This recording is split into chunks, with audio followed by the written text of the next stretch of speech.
नमस्कार। डीएनएक्स जी TV digital मुलाकात में आप सभी का स्वागत है। आज हमारे साथ डिजिटल टॉक के इस एपिसोड में है मिस्टर पलक तिवारी जी। पलक Tiwari ji Wonderland kids academy के डायरेक्टर हैं। वंडरलैंड किड्स एकेडमी इनके 2 ब्रांचेस भी हैं, लक्ष्मी नगर में और दीनदयाल उपाध्याय नगर।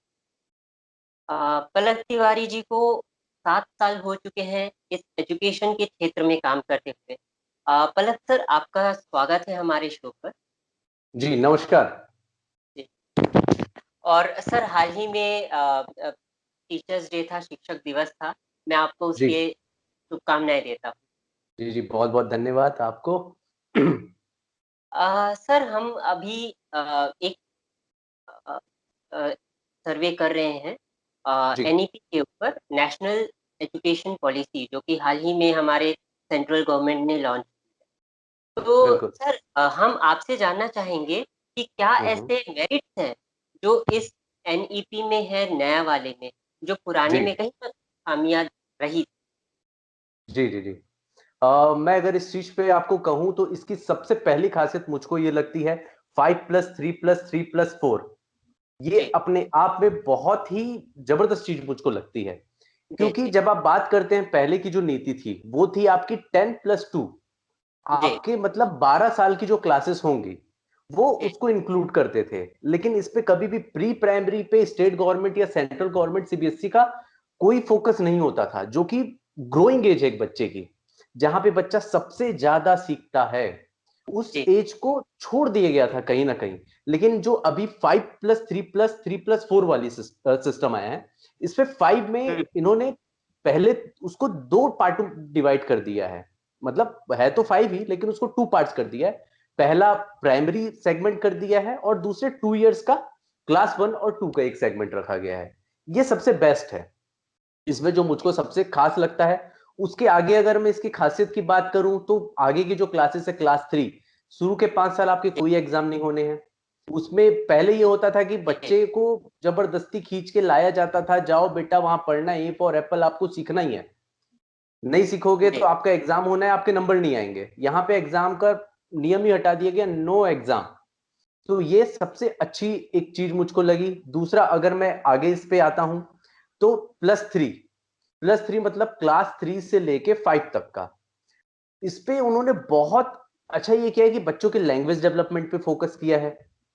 बच्चों का लैंग्वेज कैसा होना चाहिए, प्लस मदर टंग भी आप अपना डेवलप कर सकते हैं। आज अगर मान लीजिए मैं छत्तीसगढ़ की स्थिति की बात करूं तो आज छत्तीसगढ़ में छत्तीसगढ़ी कहीं ना कहीं विलुप्त होती नजर आती है मुझको, कि आप शहरी क्षेत्रों में छत्तीसगढ़ी को लोग उतना तवज्जो या उतनी इज्जत नहीं दे रहे हैं।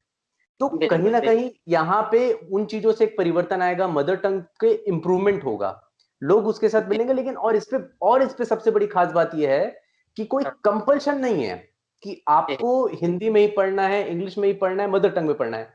आपके पास जो सुविधाएं हैं आप उसके अनुसार पढ़ सकते हैं। ये जी इसके 3 का एक बेनिफिट है। देन जी अगेन मैं आगे 3 में आता हूं तो इस पे जो इनका मिडिल है, सबसे पहला जो था वो फाउंडेशन था, सेकंड हम्म, था प्रिपरेटरी कर है, एंड देन उसके बाद मिडिल आता है। मिडिल में 3, दैट मींस आपके क्लास 6 से लेके 8 तक के बच्चे। यहां पे आपके सब्जेक्ट्स जो हैं, हिंदी है, इंग्लिश है, मैथ्स है, जो नॉर्मल होता है। इस पे सबसे बड़ी खास बात यह है कि आपको किसी भी एक लैंग्वेज आपको चुनना है। इस पूरे इंडिया में से किसी भी का एक लैंग्वेज आपको चुनना है और उसमें एक्सेल करना है। देन सेकंड और सबसे इंपॉर्टेंट चीज मुझको जो इसकी लगी वो है वोकेशनल ट्रेनिंग। मतलब कि अगर मेरा इंटरेस्ट है जी क्लास 5 6, अगर मैं फॉरेन में देखूं तो लोगों का कॉन्सेप्ट क्लियर होता है, 5 6 तक के वो क्लियर हो जाता है कि भाई मेरे को आगे करना क्या है। इस पे इस चीज को बहुत अच्छा कर दिया। जिस बच्चे को पता है कि भाई मेरा इंटरेस्ट इसमें है, मान लीजिए मैं यहाँ पे एक एग्जांपल लेता हूँ। सपोज एक पेरेंट्स हैं, उनका बार्बर शॉप है, बार्बर का है, और वो कटिंग करते हैं हेयर्स वगैरह को, हेयर ड्रेसर है। अब उनके बच्चे का भी इंटरेस्ट है कि मैं भी हेयर कट करूं, तो जी ये उन्होंने ऐड कर दिया कि आप अब जो है आप साथ में बिजनेस की भी ट्रेनिंग ले सकते हैं क्लास 6 से ही। वरना हम जो पढ़े, हम ये पढ़े, आप भी इसको रिलेट करेंगे कि भाई क्या था, आप चाहे जिस बैकग्राउंड से हैं, आपको चाहे जो इंटरेस्ट हो, आपको इतने सब्जेक्ट्स दे दिए गए हैं और आपको इसको करना है। खास करके मैं आपको रिलेट करूंगा सोशल साइंस जो हमारा हुआ करता था, इसमें बड़ा कंफ्यूजन। भाई अकबर जी कब आए, अकबर जब आए तो उन्होंने कहां कहां पे शासन किया, ये एक बड़ी समस्या रहा करती थी। बिल्कुल ये बिल्कुल। चीजें तो हैं, प्लस इसके साथ उन्होंने कर दिया कि भाई आपके इंटरेस्ट क्या है, स्किल किस में है आपका। तो जी जी। वो जो लगा ये सबसे बेस्ट है। देन इसके बाद आगे मैं और बढ़ता हूं एजुकेशन का। देन फोर्थ जो 4 ईयर होंगे, लास्ट के जो 4 ईयर होंगे, ये भी अपने आप में बहुत जबरदस्त है। इसमें एक फॉरेन लैंग्वेज आप सीख सकते हैं, जो ओके। कि अपने आप में सबसे बढ़िया है। फॉरेन लैंग्वेज आप एक ऐड कर सकते हैं। देन अच्छा, मैं एक चीज और इस पे आपका भूल गया, जो 3 ईयर्स थे, लास्ट 5 से जो हम सीखेंगे, इस पे आपको कंप्यूटर में कोडिंग सिखा दी जा रही है। अच्छा। और कोडिंग इसमें जो ऐड कर दिया गया है, ये ऐसा नहीं कि बच्चे पहले दिन से सॉफ्टवेयर सीख जाएंगे, लेकिन एटलीस्ट वो इंट्रोड्यूस तो कर पाएंगे व्हाट इज द लैंग्वेज, आगे क्या चल रहा है। मैं आज कुछ भी बात करूं, मुझको कोडिंग का एबीसीडी नहीं पता आज, लेकिन आज उसकी नीड मुझको पड़ रही है कहीं ना कहीं, और आने वाले समय में इसकी नीड और ज्यादा बढ़ेगी। पर डिजिटलाइज होगा, जो चेंजेस आज हम सोच रहे थे कि 2023 या 24 में होने वाले हैं, आज वो चेंजेस 2020 पे आज हो चुके हैं। आप देखिए कितने बड़े चेंज आए हैं, और कितना बड़ा चेंज है उसको समय नहीं लग रहा है। वही चीजें अब मैं इसको आगे बढ़ाता हूं, जो 4 है, लास्ट जो है, इसमें सबसे बेस्ट वही है, आपका एक फॉरेन लैंग्वेज ऐड कर दिया कि आप कोई भी एक फॉरेन लैंग्वेज अपने इंटरेस्ट के अकॉर्डिंग आप उस पर ले सकते हैं। प्लस इस पे ये है कि हमारे साथ जो बड़ी तकलीफ हुई थी, खास करके मुझको, मेरे आप भी रिलेट कर पाएंगे, कि भाई कोर्स क्या हाँ। चूज करें, कि इस पे चूज करने का आपका कोई मतलब, आपको जो पसंद है आप वो ले लो। सबसे बेस्ट ये रहा हमारे टाइम में, ये था कि मैंने कॉमर्स लिया था। कॉमर्स क्यों लिया मैंने, मैथ्स तो आता था लेकिन केमिस्ट्री फिजिक्स पसंद नहीं। बायो मुझको उतने अच्छे से होता नहीं था, उसके साथ भी केमिस्ट्री फिजिक्स रहता, इसलिए बायो तो मुझको लेना ही नहीं था। मैथ्स केमिस्ट्री फिजिक्स के कारण मैंने छोड़ दिया। अब आर्ट्स इसलिए नहीं लिया कि भाई आर्ट्स आगे अब लेके मैं करूंगा क्या, तो मैंने क्या लिया, कॉमर्स। मतलब जो नहीं आता था उसको छोड़ दिया, और जो अगर इनमें से जो ठीक लग रहा है मैंने ले लिया। अब आपने क्या किया, मतलब शिक्षा नीति जो आई, इसमें उन्होंने सारी चीजों को उठा उठा के, भाई आपको क्या पसंद है, आपको मैथ पसंद है मैथ ले लीजिए, आपको फिजिक्स पसंद है फिजिक्स ले लीजिए, आपको अकाउंट्स आते हैं अकाउंट्स लीजिए, नहीं अकाउंट्स के साथ मुझको हिस्ट्री भी पढ़नी है तो मैं हिस्ट्री भी ऐड कर सकता हूं। मतलब ये पूरा का पूरा कोर्स जो अब हो गया है, वो स्किल डेवलप पे हो गया है, ना कि ये हो गया कि रटने के ऊपर हो गया है। प्लस इस पे सबसे बेस्ट थिंग मुझको जो लगी, आप जो भी कुछ पढ़ रहे हैं उस पे क्रिटिकल थिंकिंग ऐड हो गई है। क्रिटिकल थिंकिंग मतलब ये, अब आपको रटने की जरूरत नहीं है कि भाई दांडी मार्च कब हुआ था, दांडी मार्च आपका इस तरह हुआ था, कितना किलोमीटर आप चले, कितने किलोमीटर गांधी जी चले थे, इसकी आपको जरूरत नहीं है। यहां पे ये है कॉन्सेप्ट लर्निंग है। मतलब ये कि भाई दांडी मार्च क्यों किया गया, अगर दांडी मार्च किया गया उसके कारण क्या थे, अगर दांडी मार्च नहीं किया जाता तो उसके क्या परिवर्तन होते। तो ये मतलब एक डिसीजन मेकिंग कर दी गई है कि आप अपने से डिसीजन ले सकें कि दांडी मार्च क्यों किया गया, एक आप मोटो समझ पाए कि आखिर गांधी जी ने अगर इतना बड़ा निर्णय लिया, इतना कुछ उन्होंने किया, तो क्यों किया। और इसको मैं आपको रिलेट करूं, जब आईएएस आईपीएस के इंटरव्यूज मैंने देखे हैं, उसमें यह नहीं पूछा जाता कि आपके पास नॉलेज कितनी है, वो उनको पता है कि इस स्टेज पे आने के बाद नॉलेज आपके पास आ गई है।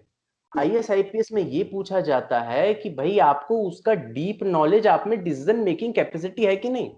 ये नहीं पूछेंगे भाई दांडी मार्च कब हुआ था, उसमें पूछे सीधा क्वेश्चन ये करते कि भाई ऐसा क्या कारण था कि करने की जरूरत पड़ गई, गांधी जी नरम दल में क्यों थे, गरम दल में क्यों नहीं थे। ये क्रिटिकल थिंकिंग आप यहीं से डाल रहे हैं, तो ये बहुत अच्छी चीज है। ये तो ओवरऑल व्यू हो गया, और अगर मैं इसकी बात करूंगा तो ये बहुत लंबा जाएगा, लेकिन फिर भी ये ओवरऑल एक व्यू था जो मैं अपनी तरफ से, जो अच्छी चीजें मुझको लगी इसमें, जो बहुत बेस्ट था। कुछ क्रिटिसाइज भी हो रहा है, बहुत चेंजेस आए हैं, क्रिटिसाइज हो रहा है कि भाई आप प्राइवेटाइजेशन को बढ़ावा दे रहे हैं, स्कूल एजुकेशन प्राइवेट हो जाएगा, सरकार के हाथ से निकल जाएगा। देखिए कुछ चीजें ऐसी हैं कि पॉजिटिव आएगा तो साथ पे कुछ नेगेटिव तो आएगा ही आएगा। भाई आज अगर आप घर में जिस गैस से खाना बनाते हैं, उस गैस से आग भी लग जाती है, लेकिन इसका मतलब ये तो नहीं कि आप खाना बनाना बंद कर देंगे। भाई बिल्कुल। वो तो आपको करना ही है, हमको आगे बढ़ना है, पढ़ाई करनी है। कुछ नेगेटिव आता है, अब भाई जिसको नेगेटिव देखना है वो नेगेटिव ही देखेंगे, और जिसको पॉजिटिव है वो पॉजिटिव। लेकिन हमको एक बीच का रास्ता देखना है, हमको किसी पार्टी के चश्मे से नहीं देखना किसी भी चीज को। हमको हमारी समझ के अकॉर्डिंग देखना है कि भाई ये मेरे लिए कितना फायदेमंद है या कितना नुकसान है। ये मेरा ओवरऑल व्यू था एक शिक्षा नीति के ऊपर। सर जैसे आपने बताया कि सब्जेक्ट जो है, बच्चे जो है इंडिविजुअल कोई भी सब्जेक्ट ऑप्ट कर सकते। अच्छा, हमारे समय में ऐसा होता था कि भी हम फिजिक्स करना, सॉरी मैथ करना है ना? तो मैथ जी साइंस अगर हम ले रहे हैं तो उसके साथ केमिस्ट्री फिजिक्स ये कंपलसरी। अगर हम बायो बिल्कुल साइंस ले रहे हैं तो उसमें भी केमिस्ट्री फिजिक्स मैंडेटरी हो गया। अच्छा, इसमें बिल्कुल। सबसे इम्पोर्टेंट चीज़ थी कि एलिजिबिलिटी क्राइटेरिया हुआ करती थी कि अगर आपको साइंस लेना है 80% एंड अबव, अगर आप, जी है ना? और अगर आप कॉमर्स लेना चाहते हैं तो मिनिमम 60% होने चाहिए आपके। और बिल्कुल अगर बिल्कुल। परसेंट से नीचे है तो कोई ऑप्शन नहीं है आर्ट्स। ऑप्शन नहीं, फिर आ जाएंगे अब आप। क्या ऐसा कुछ एलिजिबिलिटी क्राइटेरिया भी है कि कहीं-कहीं पर? नहीं नहीं सर, एलिजिबिलिटी क्राइटेरिया तो अभी तक के मुझको कहीं पे नहीं देखने को आया है। यहाँ पे मेन मुझको जो दिख रहा है कि भाई आपको जो पढ़ना है, आप हुँ, उसको पढ़ के अपना स्किल बिल्ड कर लो। ओके, और आपको मेन जो है आपका जो मेंटल लेवल है, जिसपे आपका इंटरेस्ट है, उसको डेवलप करना है मेन। कोई इस पे परसेंटेज का नहीं है कि भाई ये परसेंट में आप ये लेंगे, ऐसा कुछ भी नहीं है। जी। अच्छा सर, तो हम ये कह सकते हैं कि कहीं न कहीं एक समय था कि बच्चे जो थे परसेंटेज को लेकर के डिप्रेशन में आते थे कि अगर 96% तो उसके लिए फिर बाद में ग्रेडिंग सिस्टम आया, है ना? जी में फिर 96 94 का मतलब ही नहीं रहा, सीधा 90 प्लस यानी ए प्लस, 80 एंड अबव यानी ए ग्रेड। तो बिल्कुल। क्या अब हम ये कह सकते हैं कि ये उसका एक अपग्रेडेड वर्ज़न है? बेशक कहा जा सकता है अपग्रेडेड वर्जन है, क्योंकि अब जमाना अपग्रेडेशन का ही है। इफ यू जी, not upgrading you are downgrading. Upgrade. That मुझको जो लगता है। जी। अच्छा सर, मैं ये जानना चाहूँगा कि अभी जैसे कोरोना के कारण से लॉकडाउन लगा हुआ है, काफ़ी लंबे समय से लॉकडाउन चल रहा है। तो जी इससे क्या स्टूडेंट्स की जो ये है, डेली बेसिस में जो रूटीन है एजुकेशन को लेकर, क्या उसमें हम्म। प्रभाव नेगेटिव साइड में आया हो?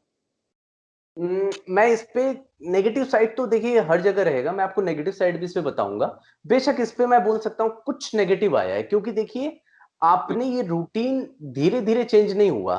हमारे हुँ, जो ये जो कोविड पेंडेमिक आया, इस पे हुँ, मौका नहीं दिया इसने कि आप भाई एक काम करिए, प्रैक्टिस कर लीजिए, देन हम धीरे धीरे इसको करेंगे। ये बिल्कुल, पहले जरूर मतलब पहले मजबूरी हुआ करती थी ऑनलाइन क्लासेस, अब ये जरूरी हो गई। तो मजबूरी से जरूरी की ओर हम आए हैं। तो अब ये हुआ है कि भाई जो बच्चे स्क्रीन से ज्यादा फेमिलियर नहीं थे, वो हुँ, कहीं ना कहीं थोड़ा सा प्रॉब्लम तो हो रहा है, क्योंकि अगर मान लीजिए कोई भी चेंजेस आएगा तो हुँ, अपने साथ कुछ ना कुछ नेगेटिविटी तो लेके ही आएगा। तो जी, उसके लिए आपको प्रिपेयर रहना है कि भाई उसका अच्छा आप क्या ले सकते हैं।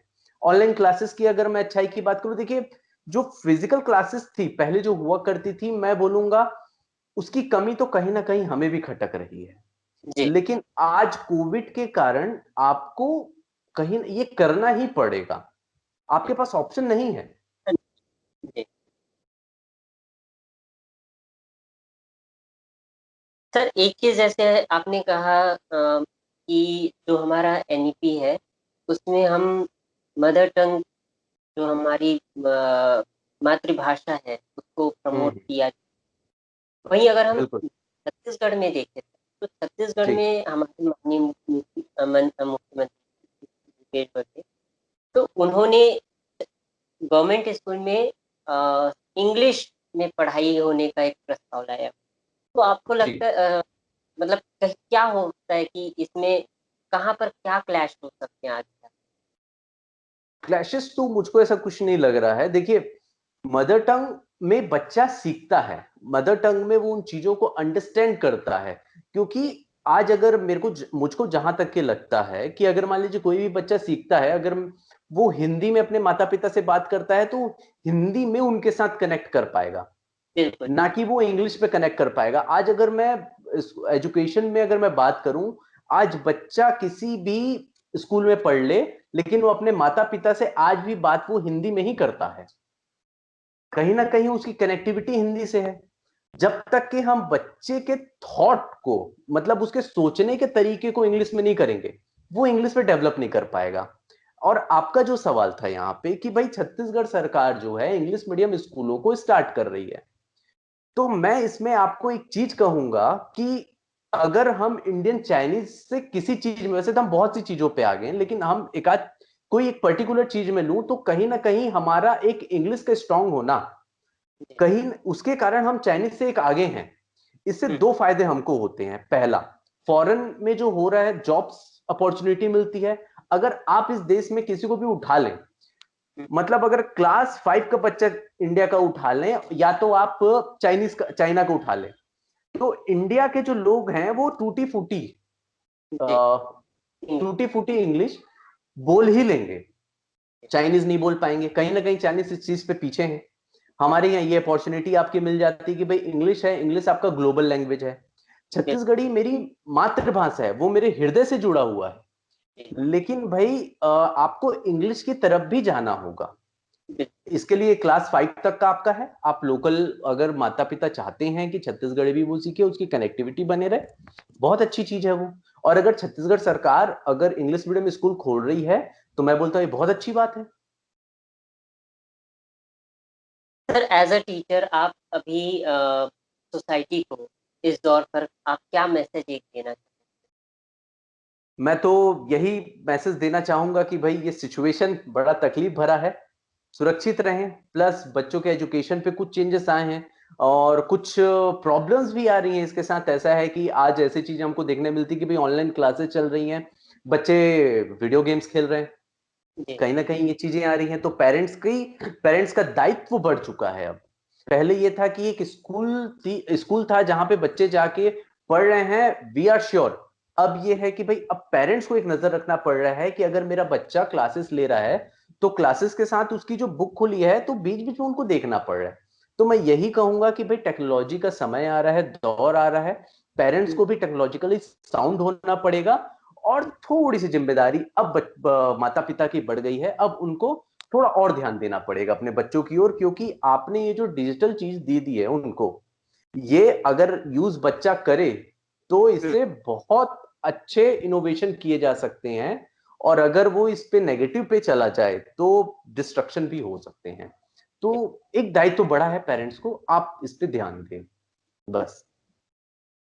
बहुत अच्छा लगा सर कि आप हमारे शो पर आए और आपने जी हमें सर। समय, आपका मैं तहे दिल से आभार व्यक्त करता हूँ। जी बहुत बहुत धन्यवाद।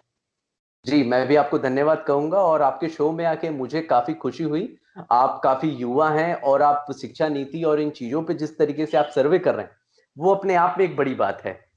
क्योंकि आप एक मीडिया हाउस की एक वर्क कर रहे हैं और मैं बिल्कुल आपकी इस चीज की सराहना करूंगा और मैं आपको बोलूंगा कि बिल्कुल आप इस पे लगे रहें और आगे भी आप करें। बिल्कुल। बहुत बहुत धन्यवाद सर, आपकी शुभकामनाएं। जी जी जी।